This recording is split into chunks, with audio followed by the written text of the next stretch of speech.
옆에 사슬 기회가 오니 당장 열어야 돼요. 일단 열었어요. 빨리 와. 경장 넥서스. 두 번째 연속으로 넥서스 깨졌다.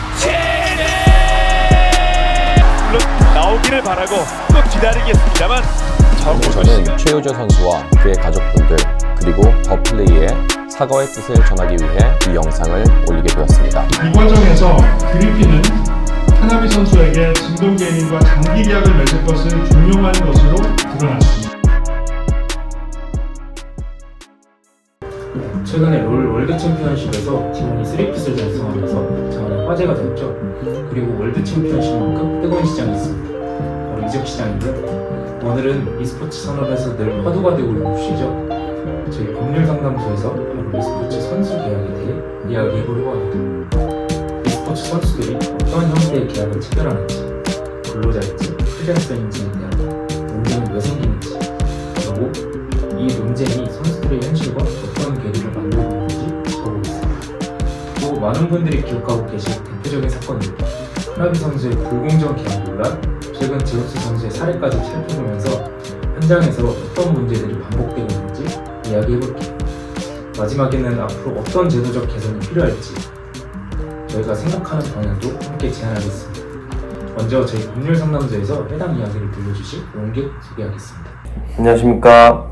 LCS 선수 노조위원장 건팍입니다. 잘 부탁드리겠습니다. 네, 안녕하세요. 저는 법률 전문가 윤등열이라고 합니다. 안녕하세요. 저는 오늘의 농객 오성민입니다. 네, 오늘 주제는 선수 지망생, 업계 종사자, 그리고 팬 모두에게 의미 있는 이야기니까요. 끝까지 함께 해주시면 좋겠습니다. 그럼 시작하겠습니다. 권님, 가장 먼저 e스포츠 선수들의 계약 형태에 대해 설명 부탁드립니다. 네. 그럼 저는 지금 e스포츠 선수 계약이 실제로 어떤 구조로 움직이는지를 말씀드릴게요. 말만 들으면 게임 잘하면 팀 들어가서 돈 받는 거 아니야? 이렇게 생각할 수 있는데 실제 계약 구조를 보면 훨씬 복잡합니다. 먼저 가장 흔한 형태가 전속 계약, 즉 익스클루시브 컨트랙트예요. 선수는 보통 1년에서 3년 동안 팀 전속으로 묶여있고 월급과 인센티브, 그리고 스폰서 수익 배분을 받습니다. 그런데 이때 초상권과 콘텐츠 저작권은 거의 대부분 팀에 귀속되기도 하죠. 예를 들어 유명 선수의 개인 유튜브 수익도 팀과 배분하거나 어떤 경우엔 팀이 권리권을 갖기도 합니다. 카메라 앞에서 말하는 건 선수인데 수익과 권리는 팀이 가져가는 구조가 많다는 거죠. 반면 아카데미 연습생 계약은 더 문제가 많아요. 예를 들어 한 LCK 아카데미 출신 선수는 1년 계약 동안 월 50만 원을 받고 하루 10시간 넘게 연습했다는 사례도 있습니다. 합숙, 정해진 출근, 훈련 시간, 코치의 지휘 감독까지 모두 있었는데도 계약서에는 프리랜서로 적혀 있었죠. 이건 형식과 실질이 완전히 다른 상황입니다. 그럼 이건 계약들이 어떤 법의 틀 안에 있느냐? 가장 중요한 건 근로기준법의 근로자 판단 기준이에요. 한국 법원은 형식이 아니라 실질을 보거든요. 지휘, 감독 아래 정해진 시간에 일하고 그 대가로 돈을 받으면 근로자입니다. 그런데 대부분의 e스포츠 선수는, 특히 연습생들은 합숙하며 훈련 시간을 지키고 지각하면 벌금 내고 SNS 활동도 팀 승인을 받아야 하니까 거의 완전히 근로자 형태죠. 또 하나 중요한 건 표준 계약서인데 이게 카나비 사건 이후 급하게 만들어진 겁니다. 2019년 당시 카나비 선수는 중국팀 JTG로 이적되는 과정에서 전 소속팀이 사실상 협박과 강요를 했다는 의혹이 있었고 이 사건이 크게 알려지면서 정부가 표준 계약서를 도입했어요. 하지만 지금도 이 표준 계약서는 권고 수준이라 현장에서 제대로 지켜지지 않는 경우가 많습니다. 마지막으로 청소년 보호법 문제도 있어요. 연습생 상당수가 미성년자인데 밤 12시가 넘어서까지 연습하거나 합숙하면서 스트레스를 받는 사례가 많거든요. 법적으로는 야간 노동 제한이 있지만 선수는 근로자가 아니다 라고 하니까 적용이 안 되는 거죠. 결국 지금 스포츠 선수 계약은 문서상으로는 프리랜서, 실제 운영은 회사원, 보상은 연습생, 이렇게 뒤죽박죽 구조가 가장 큰 문제라고 보시면 됩니다. 네, 건님이 이야기해 주신 내용 중 선수들이 근로자인지 프리랜서인지 애매하다는 부분이 흥미로운데요. 저는 이 부분에 대해 좀 더 자세히 이야기를 해보도록 하겠습니다. e스포츠 초창기인 2000년대 스타크래프트 시절이나 리그 시스템이 제대로 자리 잡기 전에는 선수들이 대회 상금이나 스폰서 수익으로 수입을 얻었습니다. 팀에 속해 있어도 일정 급여 대신 성과에 따라 수익을 나누는 시기였죠. 그래서 선수들을 프리랜서로 보는 시각이 많았습니다. 당시에는 계약서도 체계적이지 않았고 선수의 법적 지위가 명확하지 않았습니다. 그래서 선수 보호보다 팀의 이익이 우선되는 경우도 존재했고 이로 인해 선수들이 피해를 입는 경우도 있었습니다. 하지만 2020년대 이후 특히 LCK 표준 선수 계약서가 도입되면서 상황이 변하기 시작했습니다. 주요 리그들이 연봉제 구조를 갖추었고 표준 계약서에도 정기적 보수에 관한 사항이 명시되게 되었습니다. 또 팀이 숙소를 제공하고 연습 시간과 일정, 경기 출전 여부를 통제하게 되었습니다. 선수들의 복장, 공식 행사, 미디어 대응까지 팀의 지휘 감독 아래 이루어집니다. 이런 점들은 전형적인 근로자의 형태라고 볼 수 있는데 법적으로 근로계약 관계에 해당한다고 볼 수 있는 것입니다. 앞서 건님이 말씀해 주신 것 중에 근로기준법에 대한 내용이 있었는데요. 해당 법상 근로자 판단 기준을 보면 사용자의 지휘 감독을 받는가, 근무 장소와 시간이 정해져 있는가, 보수가 정기적, 지속적으로 지급되는가 이 세 가지가 핵심인데 e스포츠 선수들은 이 조건을 모두 충족합니다. 하지만 그럼에도 불구하고 여전히 법적 보호의 범위에 대한 논의는 계속되고 있습니다. 예를 들어 청소년 선수나 연습생은 훈련생 계약으로 분류돼 근로기준법에 의해 보호를 받지 못하고 일부 중소팀이나 비정규 리그는 여전히 단기 용역 계약인 프리랜서 계약 형태를 유지하며 4대 보험을 적용받지 못하거나 부당한 계약 해지나 과도한 위약금 조항을 두면서 문제가 된 사례도 있었습니다. 현재 e스포츠 선수 계약은 실질적으로 근로계약이지만 제도적 보호는 아직 완전하지 않다고 볼 수 있을 것 같습니다. 실제로 e스포츠 선수 계약과 관련해 논란이 되었던 사례들을 이야기해보면 좋을 것 같은데요. 성민님이 몇 가지 사례 소개해 주실 수 있을까요? 저는 e스포츠 업계의 민낯을 보여주는 대표적인 사례인 카나비와 제우스 선수의 사례를 소개해드리려고 합니다. 먼저 2019년 카나비 사건부터 짚고 갈게요. 카나비는 당시 미성년자였고 그리핀이라는 팀의 소속이었어요. 그런데 팀이 중국 JDG로 카나비 선수를 임대 이적 추진하면서 문제가 터졌죠. 라이엇과 한국 e스포츠 협회 조사 결과 미성년자인 카나비에게 부당한 압박을 가해 계약을 체결하게 했고 JDG 임대 기간이 계약 연장에 불리하게 작동하도록 조항을 넣었다는 내용이 나왔어요. 공개된 계약서 내용을 보면 진짜 소름 돋는 조항들이 있는데요.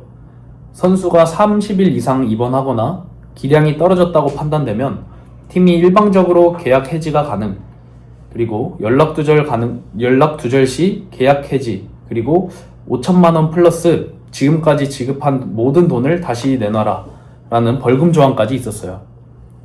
미성년자한테 이런 노예 계약을 들이밀었다? 그래서 커뮤니티에서 나온 말이 이건 선수 계약이 아니라 노예 계약이다 라는 얘기였고, 결국 청와대 국민청원에 20만 명이 넘게 몰리게 되면서 사회적 이슈로 번졌죠. 결과적으로 라이엇 코리아와 한국 e스포츠 협회가 그리핀의 벌금을 부과하고 당시 운영진 일부는 징계 자격정지를 받았어요. 이 사건의 포인트는 계약서 한 장으로 미성년 선수는 완전히 묶여버릴 수가 있다. 그리고 리그, 협회, 정부가 개입하지 않으면 이 구조는 계속 반복될 것이라는 것이죠. 그런 일들이 있었군요. 카나비 선수 사례 말고 그럼 제우스 선수의 사례는 어떤가요? 이제 제우스 선수의 사례를 보자면요. 이건 조금 다른 타입의 사례인데 2024년 롤드컵 2연패를 찍고 FA가 된 제우스. 제우스는 T1과의 재계약이 유력해 보였는데 결국 하나생명 e스포츠로 이정을 하게 됐어요.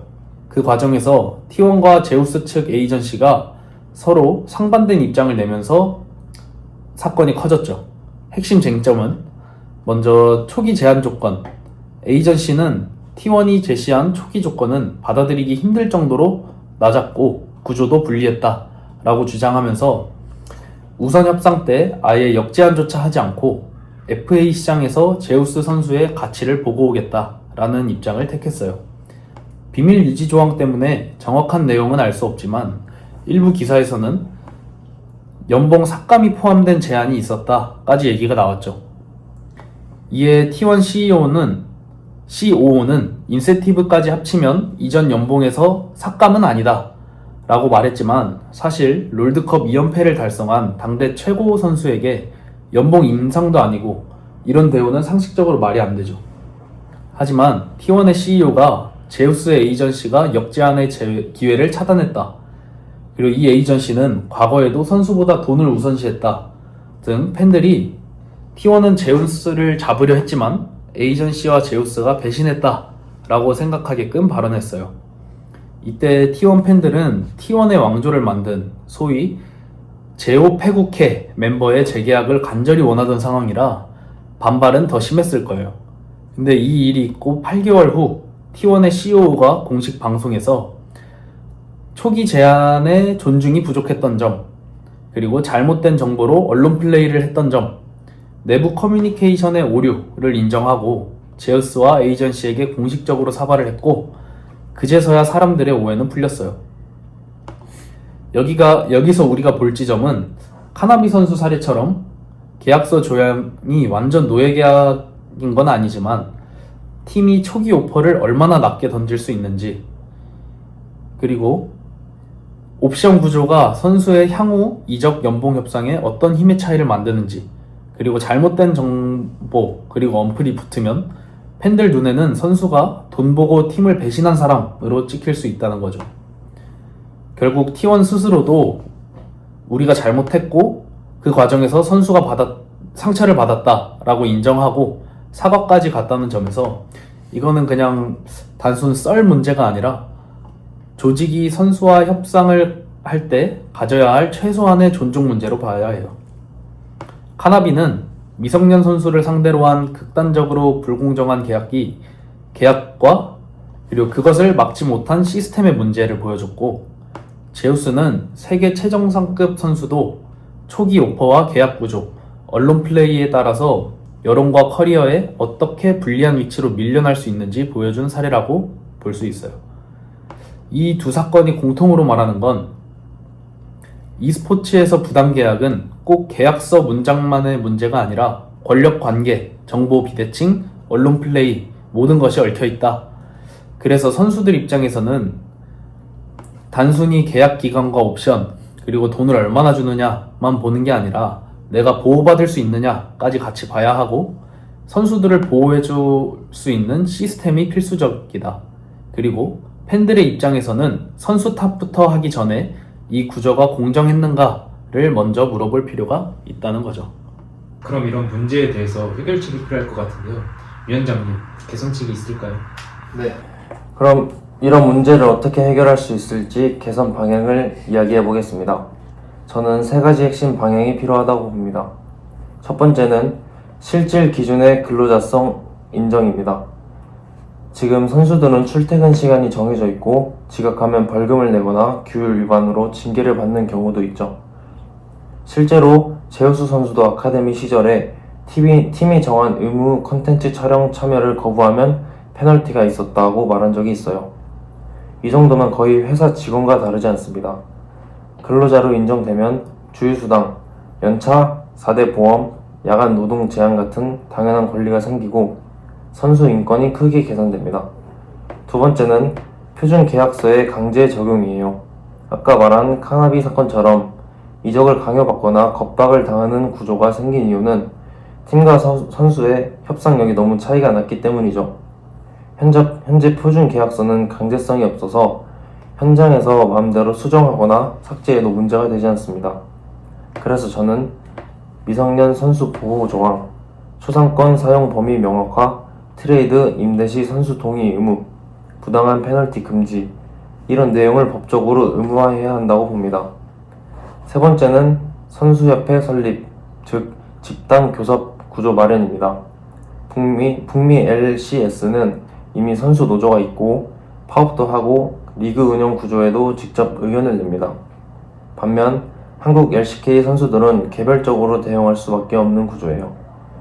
그러다 보니 팀이 원하면 미친 일정으로 콘텐츠를 찍고 스크림이 강요되고 아직도 불투명한 계약서가 나오는 게 현실입니다. 선수협회가 생기면 최저 연봉, 근로 조건을 단체로 협상할 수 있고 부당 계약은 초기에 걸러낼 수 있어요.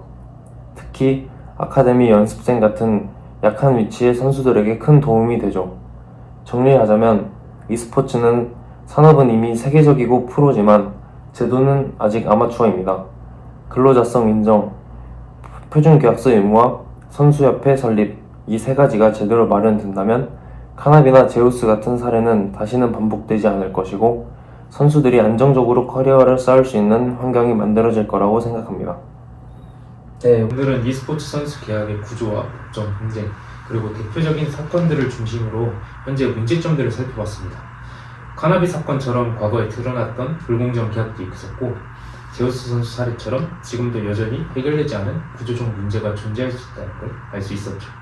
결국 핵심은 선수들이 안정적인 환경에서 활동할 수 있도록 제도적인 기반을 어떻게 마련할 것인가 하는 점입니다. 여러분은 오늘 이야기를 들으면서 어떤 생각이 드셨나요? 오늘도 함께 해주셔서 감사하고 영상 시청해주셔서 감사합니다.